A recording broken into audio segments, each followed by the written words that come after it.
Part 152, Gretchen. Hello mga kasummer, kamusta po? Nako, mas tumitindi pang ating mga natitirang kabanata.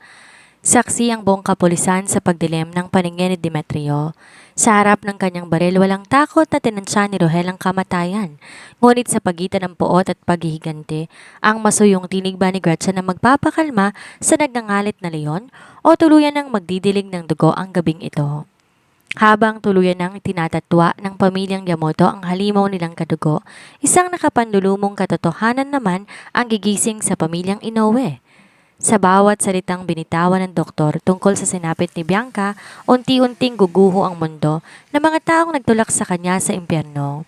Isang atake sa puso ang magpapatumba sa kanyang ama, habang sa gitna ng matinding pagsisisi, dahan-dahang imumulat ni Bianca ang kanyang mga mata. Ano ang naghihintay sa muling pagising ng babaeng pinabayaan ng lahat? Nako, exciting! Simulan na natin. Subalit hindi natinag si Demetrio at nanatiling malamig ang kanyang mga mata. Do you think I care about it? Kahit sino pang haharang sa gusto ko, wala akong pakialam at wala akong sasantuhin. You will end up in jail as the whole world will witness how cruel you are and your son. Isang sarkastikong tawa ang kumawala sa labi ni Rohel bago to muling nagsalita. Kung ganon, patayin mo na lang ako, sigaw niya. Dying is much easier than facing humiliation and ridicule from the people that will see him. Subalit tinalikuran na siya ni Colin dahilan para mas lalo lang umusbong ang puot sa dibdib niya. If he will go down, then he cannot be alone. Dapat isama niyang lalaki. Ano, hindi mo kaya? Kasi mahina ka. Kasing hina nung gabing pinasagasaan ko mga magulang mo. Mariing napapikit si Demetrio, kasabay ng pagugot niya ng hangin para pakalmahin ang sarili niya.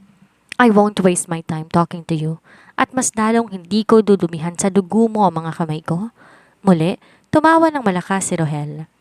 Provoking Colin is the least he could do with his situation right now. Alam mo bang buhay pa sana sila? Pero pinapili ko sila.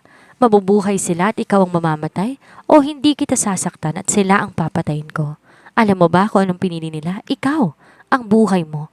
Isipin mo yon, nabuhay ang mga magulang mo.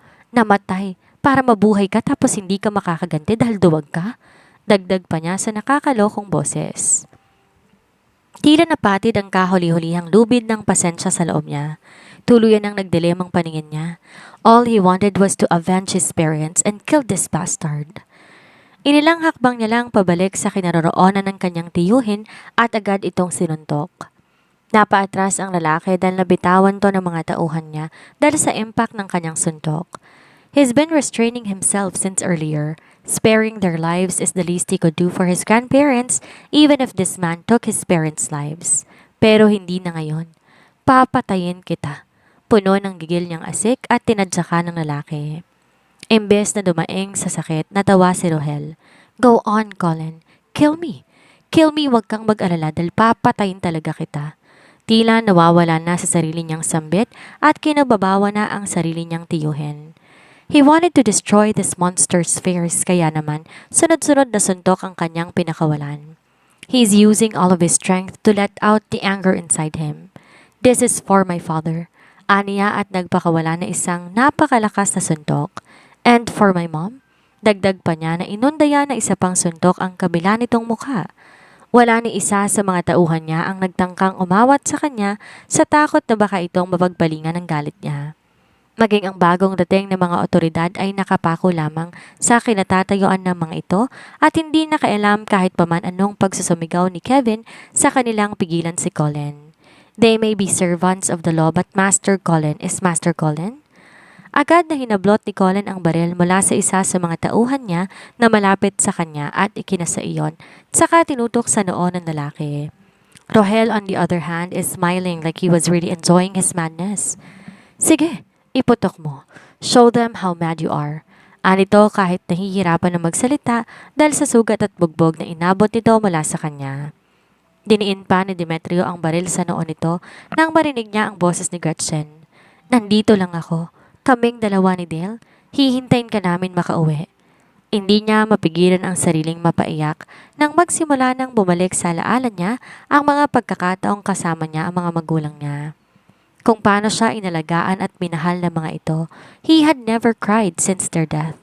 This is the very first time he shed tears after losing him, and it seemed like all the grief was consuming him as of the moment. Sobrang sikip ng dibdib niya. You forced me to grow up immediately when I should just be a child by taking my parents' lives from me. Walang kapatawaran ang ginawa mo sa amin kaya't dapat ka lang talagang mawala na sa mundong to. Akmang kakalabitin niya na ang gatilyo ng isang pamilyar na boses ang narinig niya mula sa kanyang likuran. Put the gun down, Demetrio. Sobrang lakas ng kabog ng dibdib ni Gretchen habang pinagmamasdan ng asawa niya. Dahan-dahan naman tong lumingon sa gawi niya. Hilaman sa luha ang mata ng lalaki, walang emosyon na makikita doon. Dahan-dahan siyang lumapit kay Demetrio, kahit paman wala ito sa sarili. Ever since she met her, he's always been composed and calculative. Para bang alam na nito kung anong gagawin nito at iyon ang unang beses na nakita niya ito sa ganong sitwasyon. Demetrio, listen to me. Dale and I are here for you. Hindi yan ang mainam mong gawin.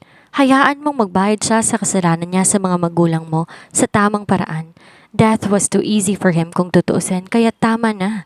Mahinahong wika ni Gretchen. Unti-unti namang kumalma si Demetrio. Sinamantala ni Gretchen ang pagkakataon at inalalayan ang lalaki na makatayo. Agad niyang kinuha ang baril mula sa kamay ng lalaki at inabot kay Jomar. Agad naman yung tinanggap ni Jomar at tinabi. Mabuti na lang at tinawagan niya si Mrs. Yamamoto kanina habang papunta sila sa bahay ni Master Kevin. Ayaw man niyang madamay ang babae, lalo pat buntis ito pero ang labis na pag-aalala kay Master Colin ang nagtulak sa kanya para tawagan ng babae. Ito lang ang makapagpapakalma kay Master Colin kung sakali mang hindi nito makontrol ang sariling emosyon. Masuyong niyakap ni Gretchen ang lalaki at marahang tinapik ang likuran nito para pakalmahin. Agad namang nilapitan ng mga otoridad si Rohel at pinusasan na. Ilang sandali pa dumating na rin ang dalawang matandang Yamamoto. Gulat na napatitig ang mga ito sa sinapit ni Rohel. Pero nang makita ng mga to si Colin, wala silang naging reklamo. Agad na lumapit si Marie sa kanyang anak, hinawakan ng kwelyo nito. Habang hawak ng mga otoridad, bakit mo ginawa yon? Bakit mo pinapatay ang sarili mong kapatid? Bakit Rohel? Nag-hysterical nitong sumbat. Napaluha naman si Daichi. He's been so good when it comes to business but he failed as a father. Hindi ko sinasadya, Mom. Nadala lang ako ng emosyon ko. Hindi ko naman talaga sila planong patayin pero hinamon ako. Denver, matagal na rin naman yon, Mom. Kahit anong gawin natin, hindi na natin maibabalik pa ang buhay nila. Nagsisisi na rin naman ako. Handa akong magsimula ulit at bumawi sa inyo. Tulungan niyo lang ako na hindi ako makulong. Promise, magpapakabait na ako. Hindi naman makapaniwala si Marie sa kanyang narinig. Dahan-dahan siyang napabitaw sa kwelyo ng sarili niyang anak. You are a monster! Mahinang bigkas ng ginang. Mula sa pagsusumamo, napalitan ng bagsik ang mga mata ni Rohel. This monster is still your son, Mommy. Magagawa mo ba talaga akong talikuran at piliin ang anak mong namatay na? Aabandonahin mo ba talaga ako? Ako na lang ang meron ka, Mom. Wala na si Denver. Kung ipapakulong mo ko, wala ka na magiging anak? Nag-aalala si Gretchen na napatitig sa ginang nang napahawak ito sa sariling dibdib. Wala naman dapat siyang plano na isama ang mga ito pero habang papunta siya sa bahay ni Kevin kanina, hinabol ng mga ito ang sasakyan kung saan siya lulan. Marie! Nag-aaralang sambit ni Daichi nang himatayan ng asawa nito. Mabuti na lang at maagap itong nasalo ng lalaki kasabay ng pag-aalalay ni Jomar. Isang malamig na titig ang pinukol na matandang lalaki sa sarili niyang anak. Ipinagsawalang bahala ako lahat ng kabalustugan mo na itong mga nagdaang taon, Rohel, dahil kahit bali-balik na rin man ang mundo, anak pa rin kita. Kahit nagkasakit ka na ng iba, pinilit naman ng mommy mo ang magbulag-bulagan dahil sa pagmamahal namin sa'yo pero hindi na ngayon. Marahas niyang pinahid ang masaganang luha na namalisbis sa kanyang mga mata. Hindi kita mapapatawad sa ginawa mo sa kapatid mo. I don't have a monster son. Sa pagkakataong to, hindi ka na namin kukonsintihin. Pagbayaran mo ang mga kasalanan mo sa batas and from now on, you are not my son anymore and I won't be your father. Di naman makapaniwala si Rohel sa kanyang narinig. Napaka walang kwenta ninyong mga magulang. Kayong dahilan kaya nagkaganito ako. Kasalanan niyo tong lahat. Babalikan ko kayong lahat. Sigaw nito na nandilisik ang mga mata. Take him out of here. Malamig na tura ni Demetrio. Agad namang tumango ang mga otoridad na tinawag niya at kinaladkad na palabas si Rohel at Kevin, pati na rin ang mga kaibigan nitong hanggang ngayon, high pa rin sa drogang ginamit nito. Nang makarating sila sa labas, marahang pinigil ni Gretchen ang kamay ni Demetrio. Mabibigyan na ng hustisya ang pagkamatay ng mga magulang mo. Malungkot na tumango si Demetrio bago niyakap si Gretchen. Thank you so much for coming, wife. Hindi ko alam kung anong mangyayari kung hindi ka pa dumating. Tipid na ngumiti si Gretchen at niyakap din ng mahigpit ang lalaki. Lagi mo kong inililigtas at ipinagtatanggol, kaya hindi ko rin hahayaang mapahama ka. Yon ang pinangako ko sa iyo na magpakasal tayong muli, kaya tutuparin ko yon ano man ang mangyayari. Matapos manggaling sa bahay ni Kevin, dumiretso sila ni Demetrio sa mansyon. Hawak niya ang kamay ng lalaki at pinaupo ito sa kama nila. It is already late, wife. Magpahinga ka na, ani Demetrio nang makitang halos alauna na madaling araw. Nag-aalala siya sa kalagayan ni Gretchen, lalo pangat buntis ito. Payo pa naman ng doktor sa kanila na dapat hindi ma-stress ang babae para hindi mapano ang baby nila. Sa tingin mo ba, makakatulong ako sa nangyari ngayon? Ani Gretchen at nilapag sa kama nilang first aid kit bago umupo sa tabi ng asawa niya. I'm sorry. Buntong hiningang wika ni Demetrio. Marahan naman siyang umiling bago kinuha ang kamay ng lalaki at sinimulang linisin gamit ang malinis na bimbo. Today may be one of your stressful days in our lives pero may magandang resulta naman. You got justice for your parents, though I know it came from a hard and painful way. Naalala pa ni Gretchen na naisipan na ni Demetrio na bigyan ng panibagong posisyon sina Rohel at Kevin sa dynamic group of companies para medyo gumaan ang schedule nito pero bigla na lang ganito ang nangyari. But it will cost a heartache to grandma and grandpa. Buntong hininga nitong anas. Malungkot siyang napangiti. Maybe mas mainam na masaktan sila sa katotohanan para makita nila kung anong klase talagang tao ang anak nila. Living in the dark is a sign of cowardness, Demetrio. Your parents also deserve to get justice. Kung siguro hindi pinapatay ng tsuhin mo mga magulang mo, maybe they are still here. He literally robbed you and your parents, pati na si grandma at grandpa. Kaya hindi ka dapat makaramdam ng konsensya. It should be him. Napatango-tango naman si Demetrio. You're right. Nagpatuloy siya sa paglilinis ng sugat ni Demetrio. Sa mga kamao nito, nadulot ng pagsuntok nito kay Rohel ng ilang beses. Maya-maya pa, nilagyan niya ng ointment ang sugat nito bago binalot ng bandage. Huminga siya ng malalim bago maingat na inilagay ang kamay nito sa kandungan ng lalaki. Pwede ba akong magtanong? Bakas man ang pagod sa mga mata ni Demetrio, nginitian siya nito bago tumango. What is it? Si Papa Gary ba nahuli rin? Mahina niyang tanong. Buntong hininga naman tong tumango. Yeah, huminga na malalim si Gretchen. Hindi niya alam kung paano magsimula. Oras kakausapin niya na ang kanyang kapatid. Sigurado siyang masasaktan to. Their life and their families are both entangled in a haywire of evilness, envy, and greed that caused all of this mess. Tatawagan ko si Kuya bukas at kakausapin ko siya. Gusto mo bang samahan kita? Marahan siyang umiling. Hindi na. Alam ko naman na may kailangan ka rin asikasuhin. Mas mainam din siguro na kami lang munang mag-usap. Tumango naman si Demetrio. Tinunungan niya ang lalaking maghubad ng suot nitong damit. Agad naman siyang kumuha ng t-shirt at pajama mula sa closet nila at ipinasuot sa lalaki. Ilang sandali pa magkatabi silang nakahiga sa kama. Kahit pa madaling araw na, hindi pa rin siya dinadalaw ng antok. Ganon din naman si Demetrio. Nanatili ang mga mata nito sa kisame habang yakap-yakap siya. Is Grandma Marie going to be okay? Tanong ni Gretchen. The doctor said she's just stressed out with the situation. Bukas po pwede na siyang umuwi, sagot ng lalaki. Nagpakawala siya ng isang malalim na buntong hininga. Sigurado siyang gaya ni Grandma Hermania, hindi magiging madali kay Grandma Marie na tanggapin ang katotohanang nalaman nito. Sana lang maging matatag ang matandang babae at gano'n na rin si Grandpa Daichi. How about Bianca? Nandun ba siya kanina? Maya-maya pa'y tanong ni Gretchen. Buntong hininga namang tumango si Demetrio. Yeah, how was she? Nagsasabi ba siya ng totoo? Is Kevin really hurting her? Sunod-sunod niyang tanong. Muli, tumango si Demetrio. Unfortunately, she is. Mabuti na lang at dumating ako. She's unconscious that moment I came in. Doon na natahimik si Gretchen. Isa siya sa naging dahilan kung bakit naipakasal sina Kevin at Bianca. She may be protecting herself and her baby from Bianca pero hindi may pagkakaila na nakakontribute din siya kung nasan man ngayon ang babae. You don't have to feel bad about what she went through, wife. Siya mismong nagtulak sa sarili niya kaya nalugmok siya sa sitwasyong iyon. Wala kang ginawang masama. She brought that to herself kaya wag mo na siyang masyadong sisihin ng sarili mo. She was also with her family as of the moment. Buntong hiningang tumango si Gretchen. Sana dumating ang araw na makapag-usap kaming dalawa ng masinsinan. Yung hindi gaya noon na may masamang intensyon siya tuwing humaharap siya sa akin. Marahang hinaplos si Demetrio ang kanyang buhok.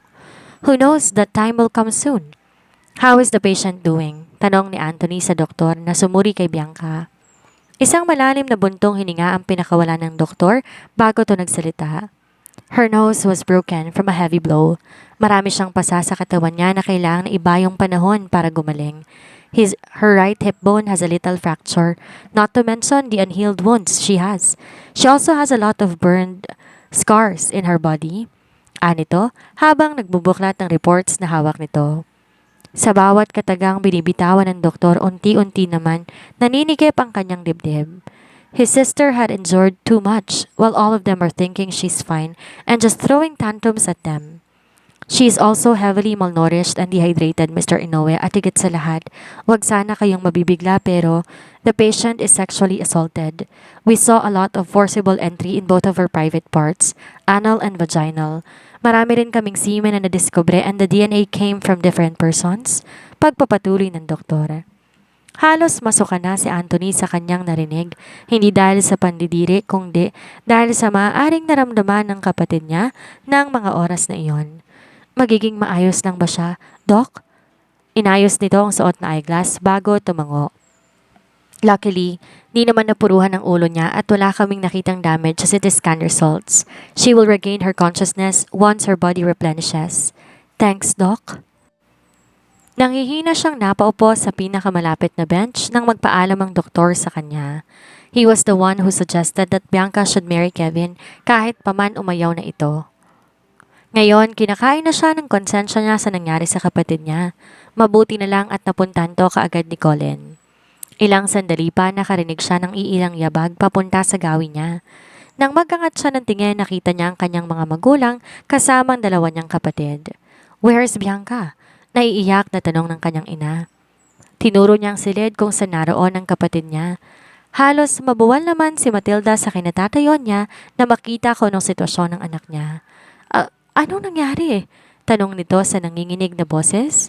Maging si Kara at Kendra hindi makapaniwala habang pinagmamasdan ng kapatid nilang walang malay. They have seen Bianca as a proud woman. Madalas maganda ang damit at may mamahaling alahas. Palaging may makeup habang bitbit ang iba't ibang luxury bags. But seeing her in that state right now, halos hindi na nila ito nakilala. Answer us, Anthony. What happened? Untag ni Takumi nang nanatiling tahimik ang panganay niyang anak. Dahan-dahan namang inabot ni Anthony ang resulta ng mga test ni Bianca sa kanyang mga magulang.